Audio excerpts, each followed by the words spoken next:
Un livre, un auteur, son écriture, son univers. Embarquement immédiat pour un voyage littéraire. Une collection d'émissions signée Tout avec presque rien.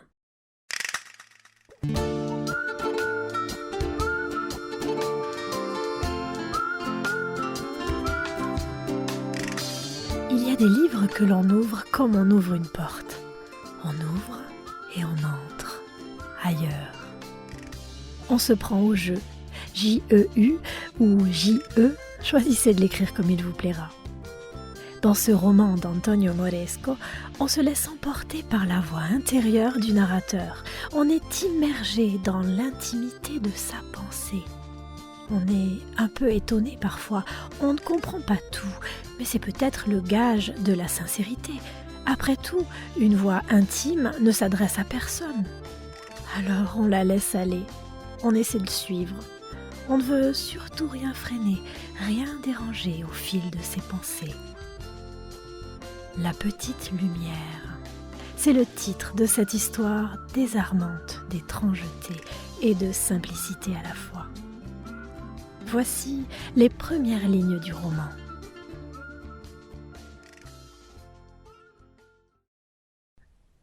Je suis venue ici pour disparaître, dans ce hameau abandonné et désert dont je suis le seul habitant. Le soleil vient tout juste de s'effacer derrière la ligne de crête. La lumière s'éteint.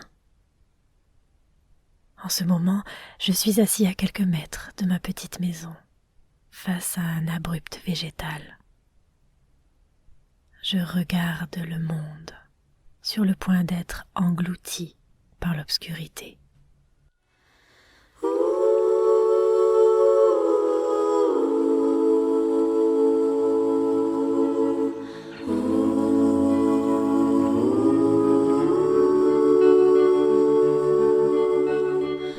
Le décor est posé.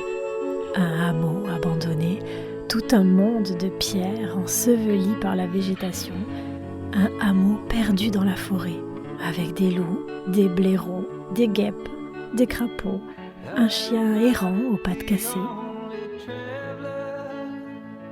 Voici la suite de notre histoire. Je reste encore un long moment assis là. La lumière disparaît progressivement. Tout ce monde végétal devient de plus en plus sombre devant mes yeux. De tous côtés commencent à se lever les cris des animaux nocturnes, invisibles dans le feuillage noir. Pas un signe de vie humaine, excepté quand l'obscurité se fait encore plus épaisse et que les premières étoiles commencent à paraître, de l'autre côté de cette étroite gorge abrupte, sur une partie plus plane de la ligne de crête, incurvée au milieu des bois comme une selle. Chaque nuit, toujours à la même heure, cette petite lumière qui s'allume au loin.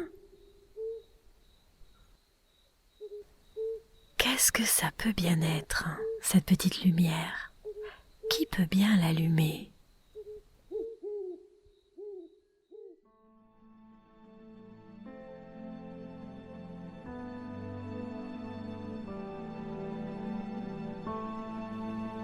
Où sommes-nous? Quelle est cette terre de montagne recouverte de forêts, où les orages sont violents, où la terre gronde, souvent secouée par des tremblements de terre? En quelle année sommes-nous? On croise bien dans le village voisin de pauvres bougres, rustres et solitaires. L'épicière, vulgaire et sale, un vieux militaire qui envoie ses chiens hargneux pour n'être pas dérangé, un berger, un troupeau de chèvres. On pourrait très bien être au Moyen-Âge ou au temps des contes de fées. On devine vaguement que c'est notre monde pourtant, parce que le narrateur a une voiture, parce que des avions rayent le ciel, parce qu'il y a un ordinateur sous une couverture dans l'étable du berger.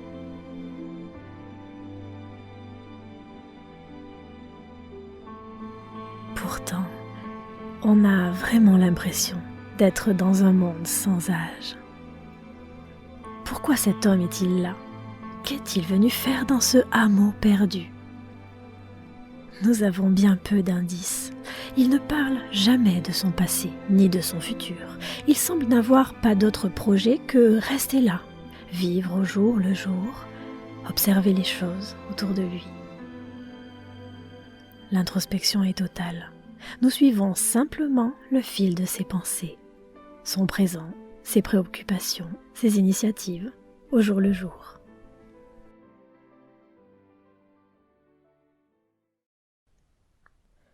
Il y a tout ce sous-bois féroce et ces mille et mille formes végétales qui s'entrelacent et se combattent déjà sous la ligne de terre, dans les mille et mille radicelles et dans les mille autres formes pressées par leur turgescence chimique et encore sans forme, qui jaillissent de la terre comme des armées avec leurs corps nus encore dépourvus d'écorce, et qui s'inventent leur première machine à respirer et à échanger avec l'atmosphère, et commencent à grimper en un furieux enchevêtrement muet de formes, nées de graines portées par le vent ou par d'autres bombes qui pullulent dans le ventre pourri du monde et qui entament leur lutte pour grimper vers le haut, vers la lumière.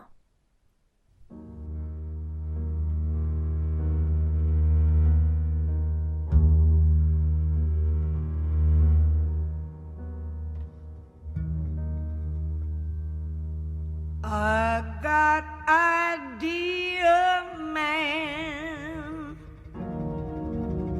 You take me for a walk under the sycamore tree.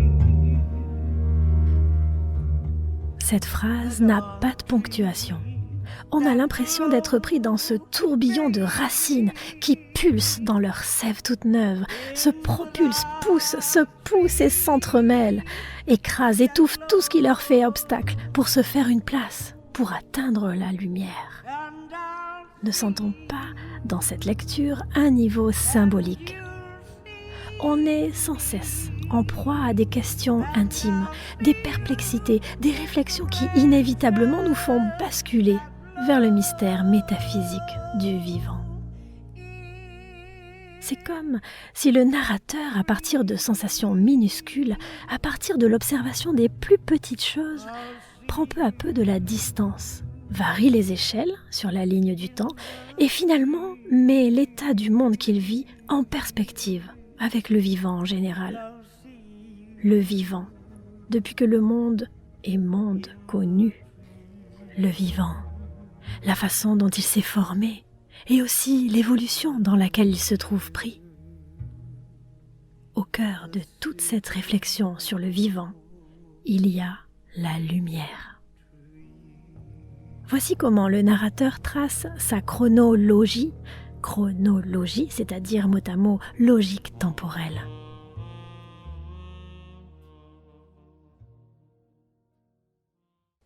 Tous continuent à mourir et à renaître et à mourir à nouveau. Toutes choses dans le même cercle de la douleur créée. Leurs cellules végétales continuent à lutter désespérément et à se reproduire et à se dupliquer en silence. Et c'est ce qu'elles continueront à faire une fois que les hommes ne seront plus là, qu'ils auront disparu de la face de cette petite planète perdue dans les galaxies. Il ne restera plus que ce tourment de cellules qui luttent et se reproduisent tant qu'arrivera encore un peu de lumière de notre petite étoile. Tous continueront à casser et à disjoindre encore plus les murs entre les pierres desquelles les petites racines se sont accrochées sur le sol, sur les plafonds. Ils jailliront en passant à travers les ouvertures des fenêtres enfoncées. Ils briseront les rares vitres encore intactes de leur douce et irrésistible pression végétale. Ils rongeront les maisons, les routes, les autoroutes qu'il y a loin d'ici, quelque part dans le monde. Les grandes villes désertes, pleines de gratte-ciel et de tours, ils enfonceront les vitres et les fenêtres, les rideaux de fer des garages, ils feront exploser en silence les tuyauteries, les bouches d'égout, sous leur tourment végétal et leur pression muette. Les carrosseries des voitures, les pompes à essence, les centres commerciaux tout en verre aux abords des métropoles.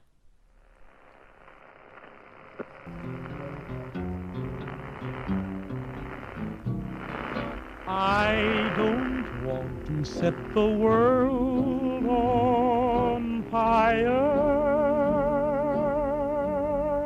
I just want to. Au-delà de ces réflexions, notre héros poursuit sa quête. Connaître et comprendre pourquoi une petite lumière s'allume de l'autre côté de la vallée. Alors évidemment, je préfère garder le suspense intact. Je peux cependant vous parler de la façon astucieuse dont Antonio Moresco construit le roman, abordant subtilement autour de la notion de lumière les problématiques de la vie, de la mort, de la réalité de nos perceptions.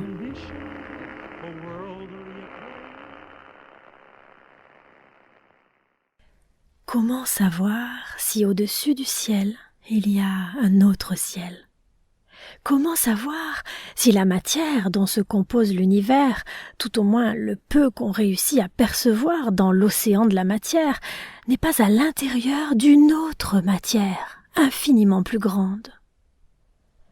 Comment savoir pourquoi ça s'est arrangé comme ça dans ce monde ? Est-ce que c'est comme ça partout, s'il y a un partout ? Dans ce déchaînement de petites lumières qui percent le noir dans la nuit froide et dans l'obscurité la plus profonde.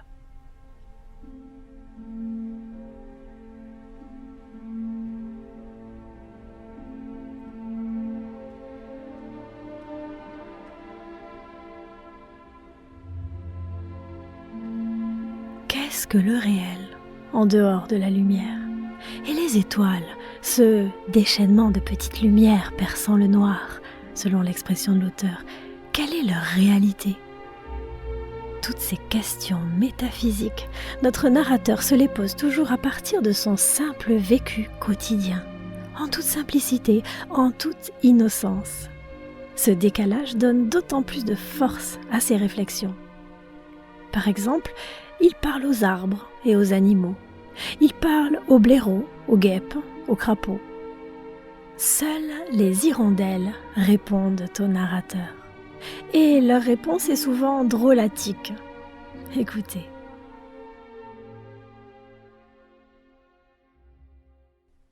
Mais vous êtes folle ! Oui, oui, on est folle !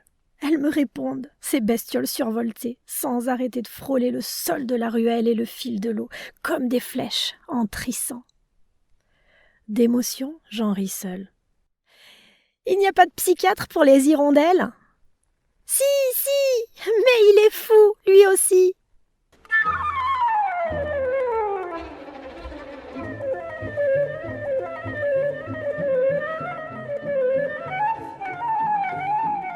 Antonio Moresco parvient à nous faire admettre que dialoguer avec des hirondelles est moins étonnant que sentir monter leur agitation malgré elles lorsqu'elles s'apprêtent à partir pour leur migration annuelle.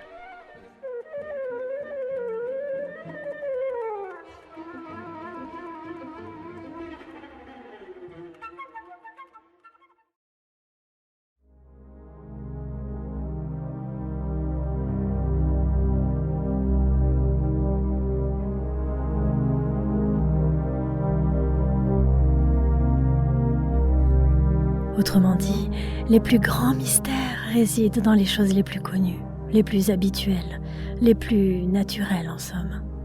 La migration est un grand mystère, comme celui de la lumière qui clignote dans l'abdomen des lucioles.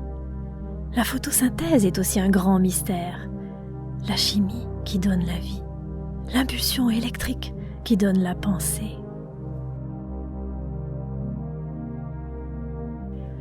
A contrario, un chien aux 4 pattes cassées, des tremblements de terre incessants et toute une myriade de faits étranges que je ne détaillerai pas ici pour ne pas trop en dire, eh bien, tout ce qui pourrait entrer dans le registre du mystérieux ou du merveilleux est traité comme parfaitement banal. Face à ce qui est manifestement surnaturel ou étonnant pour nous, le narrateur ne s'attarde pas.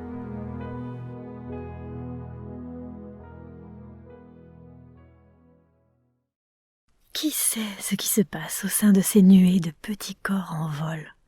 Quelle est l'étincelle qui a donné naissance à tout ça? Comment se créent les premières agrégations, là-haut, dans l'espace, durant les premiers vols toujours plus fournis, qui commencent à tournoyer sur ces ruines désertes qu'elles sont sur le point d'abandonner, sans peut-être qu'elles le sachent encore elles-mêmes?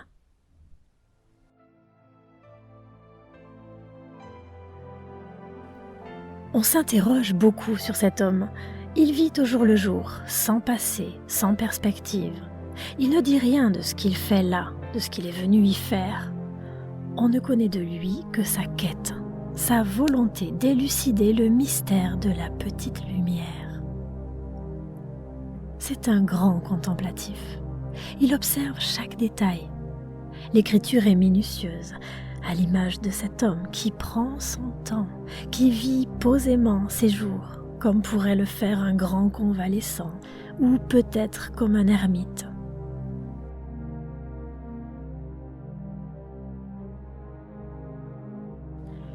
Il est seul. C'est pour cela qu'il parle aux arbres et aux animaux.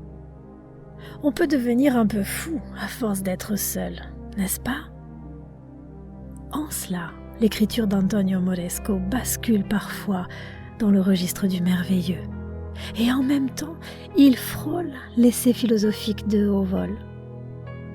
La vie, la mort, le rêve. Où donc est-il? Et nous, lecteurs, où est-on?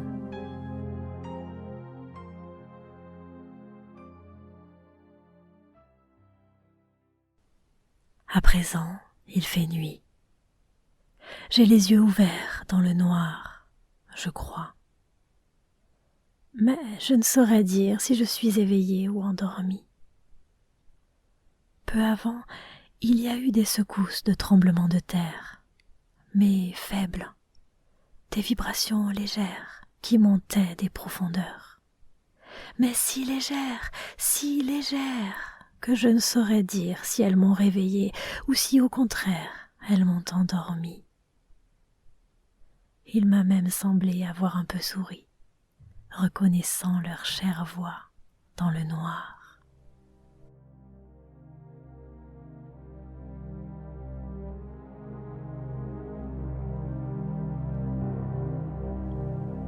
Nous ne comprenons le sens de toute cette quête qu'une fois le roman terminé.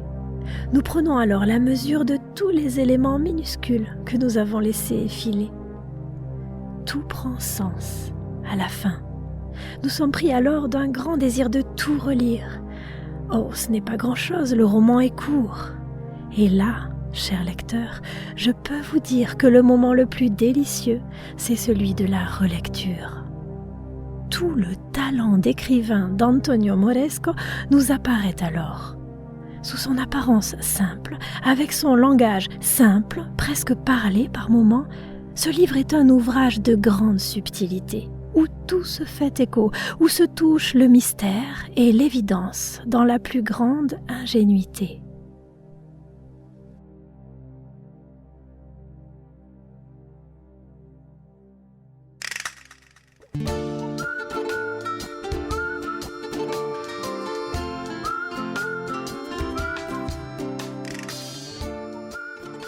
Vous souhaitez aller plus loin dans l'univers d'Antonio Moresco ou tout simplement flâner avec moi autour de ce qu'il a évoqué ou éveillé? Je vous donne rendez-vous sur la page de notre site consacré à ce podcast. Le nom du site, Tout avec presque rien. C'est aussi le nom de notre chaîne YouTube où vous retrouverez nos 3 séries de podcasts littéraires et puis, ici et là, des lectures que Marie et moi nous sommes amusés à mettre en images. Si vous aimez nos créations et souhaitez nous soutenir, abonnez-vous, laissez des j'aime et des commentaires sur les réseaux. À bientôt!